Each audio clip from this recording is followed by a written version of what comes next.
इंदौर में flight @18 MP का उद्घाटन किया गया, जिसमें महिला एवं बाल विकास विभाग मध्य प्रदेश की समेत बाल संरक्षण योजना के तहत 18 साल के बाद बाल गृह से निकलकर समाज की मुख्य धारा में शामिल होने वाले बच्चों के लिए शुरू किया गया है। MP कैफे का शुभारंभ पर्यटन एवं संस्कृति मंत्री उषा ठाकुर एवं सांसद शंकर लालवानी के द्वारा किया गया। वहीं मीडिया से चर्चा के दौरान मंत्री उषा ठाकुर ने कैफे के उद्घाटन को सराहनीय माना। साथ ही कहा कि आने वाले समय में भी इस तरह के और भी कैफे मध्य प्रदेश में बने, जिससे मध्य प्रदेश के लोगों का विकास हो सके। वहीं मंत्रिमंडल के विस्तार को लेकर मंत्री उषा बस्ती नजर आई। कहा कि यह संगठन का विषय है, संगठन ही तय करेगा। वहीं राम जन्मभूमि को लेकर निकल रही रैली पर पथराव को लेकर कहा कि जो लोग इस तरह का कृत्य कर रहे हैं उन पर उचित कार्यवाही जरूर होनी चाहिए। वहीं मध्य प्रदेश के पर्यटन स्थल को लेकर कहा कि योजनाएं बनाई जा रही है, साथ ही उन पर भी काम चल रहा है और जल्द पर्यटन स्थलों का विकास होगा। मंत्री उषा ठाकुर की बाइट लगाए यहाँ पे। वहीं सांसद भी इस अवसर पर मौजूद रहे। इंदौर सांसद का कहना था कि यह कैफे आत्मनिर्भर भारत की ओर बढ़ते हुए कदम है, जो प्रधानमंत्री नरेंद्र मोदी जी का सपना है। उसी के चलते यह कहते हैं कि आत्मनिर्भरता की ओर भारत जा रहा है। वहीं इंदौर में आयोजित हुए महाकुंभ में कोविड-19 के प्रोटोकॉल का पालन नहीं हुआ, जिसमें सांसद ने सफाई देते हुए कहा कि लोग ज्यादा हो गए थे, इसलिए ऐसी स्थिति दिखाई दे रही थी। पूरी व्यवस्था की गई थी, मास्क और सैनिटाइजर की पूर्ण रूप से व्यवस्था थी। वहीं खली के बयान पर कहा कि जो उन्होंने कहा वह उनका कहना है, वह उनकी बात है, वह बता सकते हैं। योजना को लेके हम शुरू कर रहे हैं और ये योजना ऐसी है कि जिन बच्चों को अपना भविष्य के बारे में चिंता थी, उसको आज नई दिशा देने का काम आज हो रहा है। और मुझे लग रहा है, जैसे नाटकर जी ने बताया कि इन्होंने केंद्र सरकार को ये प्रपोजल भेजा था और हमारे जो मंत्री हैं माननीय स्मृति ईरानी जी, उन्होंने इस प्रपोजल को देखते से ही सहमति दी और इसके लिए जो आवश्यक धनराशि है वो दी भी। पर मुझे ऐसा लग रहा है कि मैंने उनको कहा है कि अब ये पूरे प्रदेश के लिए बड़ा प्रोजेक्ट बनाएंगे। मैं अब बजट सेशन में जब दिल्ली रहूँगा तो हम पूरा प्रयास करेंगे, आप जितना प्रपोजल यहाँ से भेजेंगे हम कोशिश करें केंद्र सरकार से उतना करें और उतना ही दीदी हमारे यहाँ मध्य प्रदेश शासन की प्रतिनिधि बैठी हैं, वो भी इसमें सहयोग करके आगे बढ़ेंगे। ये जो नई उड़ान, मुझे लगता है जो माननीय मुख्यमंत्री जी कल्पना है, वो नई उड़ान की शुरुआत आज हो रही है। मैं ज़्यादा कुछ नहीं कहूँगा क्योंकि दीदी बहुत ही अच्छी तरह आपको बात करेगी, क्योंकि दीदी वर्षों से ये काम कर रही हैं।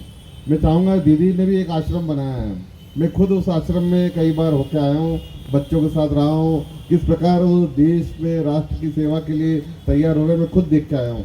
तो दीदी बहुत गढ़ने का काम करती है। कुम्हार रहता है ना, मट्टी को कैसे रोन के तपा के उसको ठंडा घड़ा बनाता है, वो वर्षों तक वो मटका ठंडा पानी देता है, वो दीदी बनाती है जो समाज को ठंडा पानी हमेशा देता रहे। मैं बच्चों से यही निवेदन करूँगा कि अभी आप जिस प्रकार से बता रहे थे कि आप नए कदम रख रहे हैं, आपके सामने चुनौतियाँ भी रहेगी, पर चुनौतियों से घबराना नहीं, हमें चुनौतियों से आगे बढ़ना है और तब तक आगे बढ़ना है जब तक हम अपने लक्ष्य की प्राप्ति न करें। ये विवेकानंद जी ने कहा था, वो आप ध्यान रखें।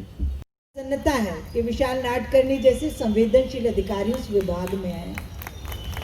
मैंने देखा जितने बच्चों को मैं भेजती थी मरीज बड़े बड़े रोगों के उपचार के लिए, विशाल जी ये इनके इन प्रकार रेण बोले दीदी भेजिए, 14 साल तक के सब बच्चों का संपूर्ण इलाज व्यवस्थित ढंग से करवा के और स्वस्थता की ओर उनको अग्रसर करते थे।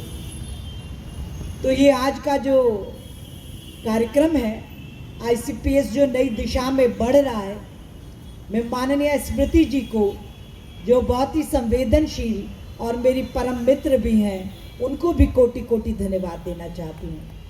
माननीय शंकर भैया यहाँ मौजूद हैं। शंकर भैया इस क्षेत्र में काम करते करते मुझे जो कष्ट भी महसूस हुआ, वो एक तो ये होता है, इसके लिए आज समाधान संध्या जी और इनकी टोली ने ढूंढ दिया, विशाल जी और आपने आश्वासन दे दिया कि पूरे प्रदेश के लिए ये योजना अब तैयार होगी। मेरे मन में हर समय यही कष्ट होता था कि हम 18 वर्ष तक तो बच्चों को बहुत ही लाड़ प्यार सुरक्षा में पूरी दुनिया से बचा के रखते हैं। वो व्यवहारिक ज्ञान से कोसों दूर होते हैं और जब 18 साल बाद निकलते हैं तो फिर वो सड़क पर अकेले ही खड़े हैं। तो शंकर भैया, आप हमारे इंदौर का प्रतिनिधित्व कर रहे हैं। मैंने पत्र में आपको भी भेज रही हूँ। माननीय स्मृति जी और प्रधानमंत्री जी से भी मैं प्रार्थना करना चाहती हूँ आपके माध्यम से कि इन बच्चों की जो सबसे बड़ी दिक्कत है वो इनका जाति प्रमाण पत्र नहीं होना भी। तो उसके लिए हम ऐसा क्या उपक्रम करें कि 18 वर्ष के बाद कोई संवैधानिक दायरे में ऐसी व्यवस्था की जाए कि उनको वो लाभ में मिले और वो राष्ट्र की मुख्य धारा से जुड़कर अपने मनुष्य जीवन को सार्थकता की ओर ले चले, दोबारा उनको बेचारगी का अनुभव ना हो। माँ अहिल्या की नगरी में तो अति संवेदनशील लोग हैं और सब अपने सामर्थ्य से अधिक इन बच्चों की मदद करने को खड़े। कांग्रेस कुछ भी कहती रहे, वो कुछ कहने लायक बची नहीं है। मध्य प्रदेश की जनता ने उनको घर भेज दिया। अब वो शांत रह के अपना आत्ममूल्यांकन करे और जनसेवा करे, यही उनके लिए बेहतर होगा। देखिए, ये संगठन का विषय है, इस विषय पर बात करने के लिए मैं अधिकृत नहीं हूँ। हम नगर निगम का चुनाव होने को है और ताई का दर्द भी छलका है 2 दिन पहले। उन्होंने कहा था कि मुझसे पूछता ही कौन है। आप क्या कहेंगे इस बारे में? देखिए, ताई तो हमारी सबकी मार्गदर्शिका है, पालक हैं और निश्चित रूप से उनकी सलाह के बिना भारतीय जनता पार्टी कोई काम करती नहीं। इंदौर तो ठीक, प्रदेश में भी उनकी सलाह, उनका मशवरा मुख्य स्थान रखता है। मैं मंत्रिमंडल विस्तार को लेकर कांग्रेस लगातार विरोध दर्ज कर रही है कि जो मुख्यमंत्री जी हैं उन पर दबाव है किसी तरह। 21वीं शताब्दी के भारत निर्माण का शुभ संकेत करता है। हमारे बच्चे स्वावलंबन की ओर अग्रसर हो रहे हैं, स्वाभिमान के साथ अपना जीवन जी सके, अपने सपनों को साकार कर सकें। इसलिए ICPS के तहत इस कैफ़े को आज यहाँ प्रारंभ किया गया। पर्यटन स्थल का कई जगह अपने भूमि पूजन भी किया है। किस तरीके से आगे और पर्यटन को बढ़ावा दिया जाएगा? पर्यटन मानव स्वभाव का एक अनिवार्य हिस्सा है और भारत का पर्यटन आध्यात्म आधारित है। कोविड-19 के बाद संपूर्ण मध्य प्रदेश में home stay, rural stay, agro tourism, spiritual tourism पे विभाग काम कर रहा है और कोविड-19 की चुनौतियों को स्वीकार करते हुए उनसे कैसे हमारे कर्मचारी बचें और कैसे अतिथियों को बचाएं, ये प्रशिक्षण भी हम उन सबका लगातार कर रहे हैं।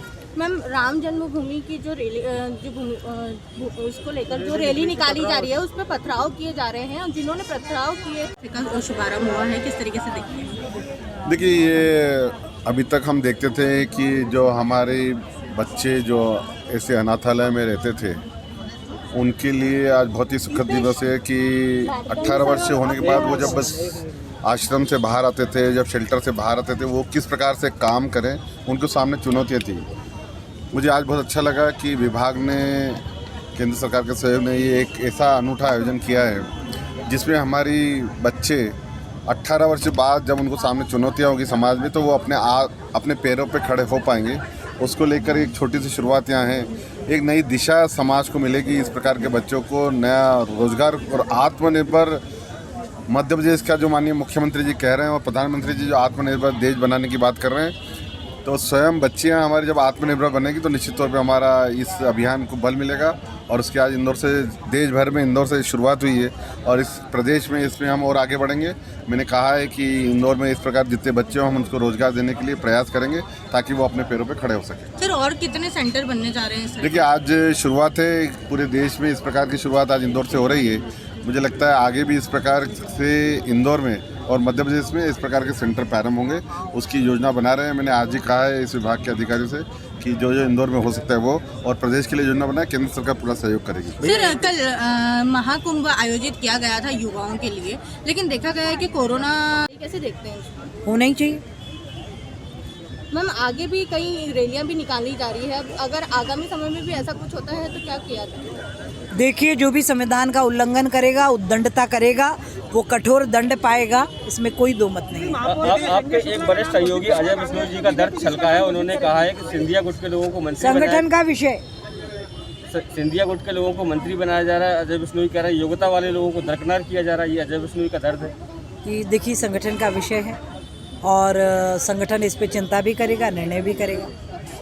पर्यटन विभाग आपके पास है, आपका अपना विधानसभा क्षेत्र, वहाँ भी कई पर्यटन स्थल हैं, अच्छे पर्यटन स्थल हैं, और उनकी ब्रांडिंग नहीं हो पाती। क्या लगे उसकी दिशा में आप लगे उनकी ब्रांडिंग करने की दिशा में भी लगे। और जाना पाव जो है स्पिरिचुअल टूरिज्म का सबसे बड़ा सेंटर बनने वाला है।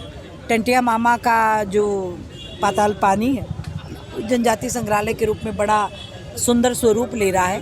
पाताल पानी से काला कुंड तक हेरिटेज ट्रेन भी जो चली है, उन सबको मिलाते हुए एक सुंदर प्रोजेक्ट वहाँ तैयार है। मंत्रिमंडल का विस्तार हुआ है, लेकिन ब्यूरो रिपोर्ट, कैनन न्यूज़।